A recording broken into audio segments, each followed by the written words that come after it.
Hello, this is Yami here, and I'm going to explain question 1 from homework 10. So we have various stochastic processes and we have to collect the definition and properties of that. So first is Poisson's process. It is defined by following property. The member and t1, t2 of the points ti in the interval t1, t2 of length t equals to t2 minus t1 is a Poisson's random variable with parameter lambda t is given by p of n of t1 comma t2 equals to k is equals to e raised to minus lambda t into lambda t whole raised to k upon k factor.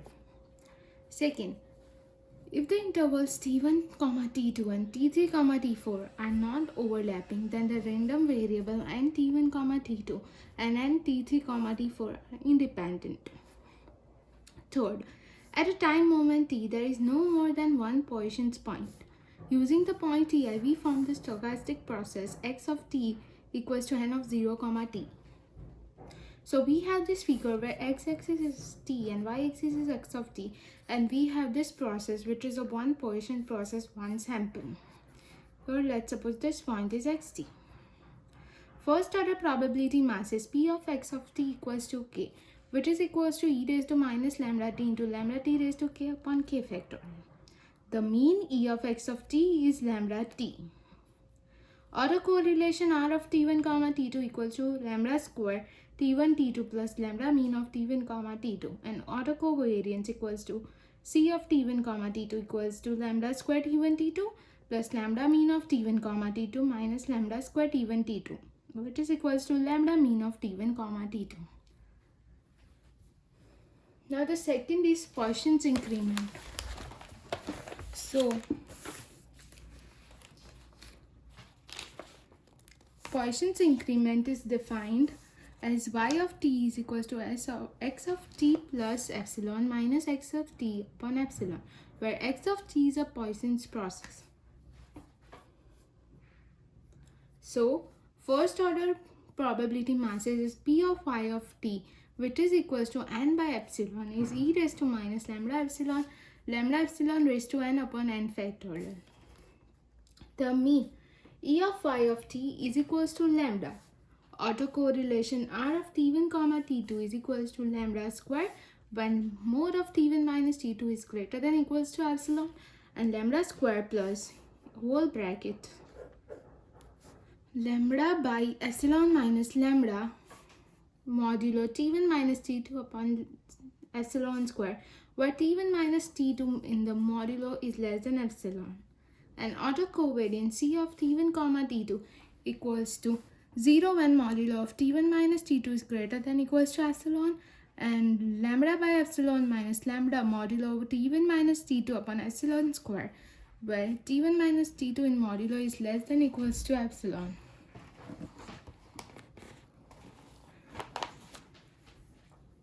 Now, the Poisson's increment process is introduced to prepare us to define Poisson's impulse process.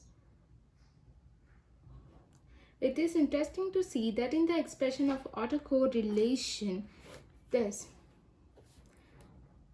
is a triangle with area lambda, which is independent of epsilon.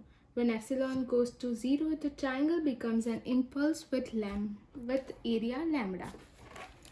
So now the third question is point impulse process. So the point impulse process is defined as z of t is d by dt of x of t, where x of t is a Poisson's process. This is the figure. So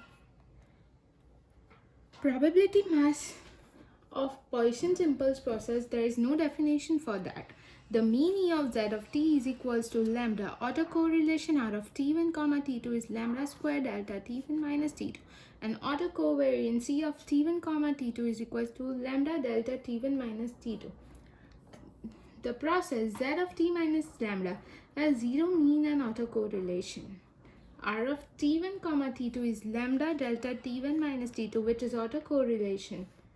That is, z of t minus lambda is a white noise. In real world, there are some short noises shown by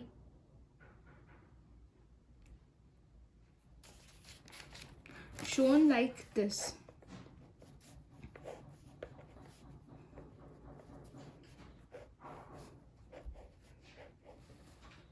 Where this is t, let's suppose this is a ti and this is s of t.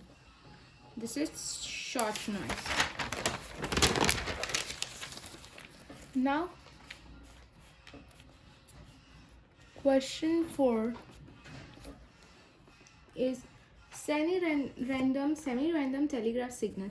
X of t is defined based on Poisson's points again. The number n t1, t2 of points ti in the interval t1, t2 of length t equals to t2 minus t1 is a Poisson's random variable with parameter lambda t. P of n of t1, t2 equals to k, which is equals to e raised to minus lambda t into whole lambda t raised to k upon k factor, where x of t equals to 1 where k is even in 0 comma t and minus 1 when k is odd in 0 comma t. So first order probability masses P of x of t equals to 1, it is equals to e raised to minus lambda t into whole of e raised to lambda t plus e raised to minus lambda t by 2, and P of x of t equals to minus 1 is equals to e raised to minus lambda t into whole of e raised to lambda t minus e raised to minus lambda t by 2.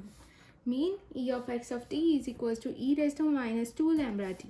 Autocorrelation r of t1 comma t2 equals to e raised to minus 2 lambda modulo of t1 minus t2, and autocovariance c of t1 comma t2 equals to e raised to minus 2 lambda modulo of t1 minus t2 minus e raised to minus 2 lambda modulo of t1 plus t2.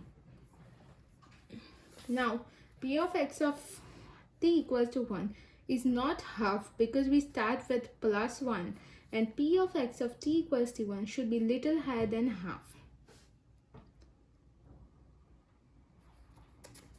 Now, fifth question, random telegraph signal. So y of t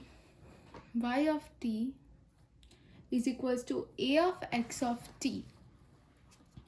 P of a equals to 1 and P of a equals to minus 1, which is equals to half, where x of t is a semi-random telegraph signal. First order probability masses P of y of t equals to 1, which is equals to P of y of t equals to minus 1 is equals to half. So this is the proof of how we get that equals to half. Mean equals to e of y of t equals to 0, or a correlation r of t1 comma t2 equals to e raised to minus 2 lambda t1 minus t2, and autocovariance c of t1 comma t2 equals to e raised to minus 2 lambda modulo t1 minus t2. Now, the sixth question is the random walk. So, toss a fair coin n times. K is the number of heads in n tosses. So x of nt equals to ks minus n minus ks, which is equals to 2k minus ns. First order probability masses P of x of t equals to x of nt equals to rs is n by n c n plus r by 2 into 1 by 2 raised to n for n raised to nt less than equals to t less than n plus 1 into t. Mean is 0. Autocorrelation is equals to e of x of t1 into t2. E of x of t1 into x of t2, which is equals to e of x of nt into x of mt, which is equals to minimum of n comma n into s square. And autocovariance is e of x of t1 into x of t2, which is equals to this, which is equals to minimum of n comma n into s square. From the probability masses, we guess that when n goes to infinity, we will have Gaussian density. The autocorrelation functions contain the minimum term t1 comma t2, which comes from the property of independent increment. So now another seventh question, Venus process.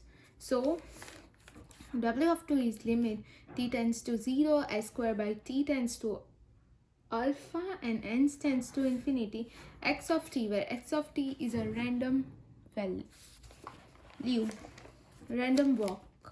First order density function f of w comma t is equals to 1 upon 2 pi alpha t into e raised to minus omega square upon w square upon 2 alpha t.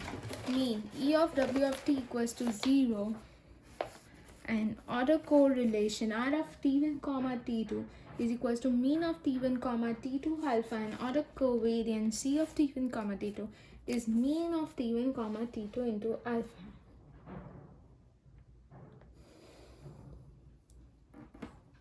This is how we solve question 1.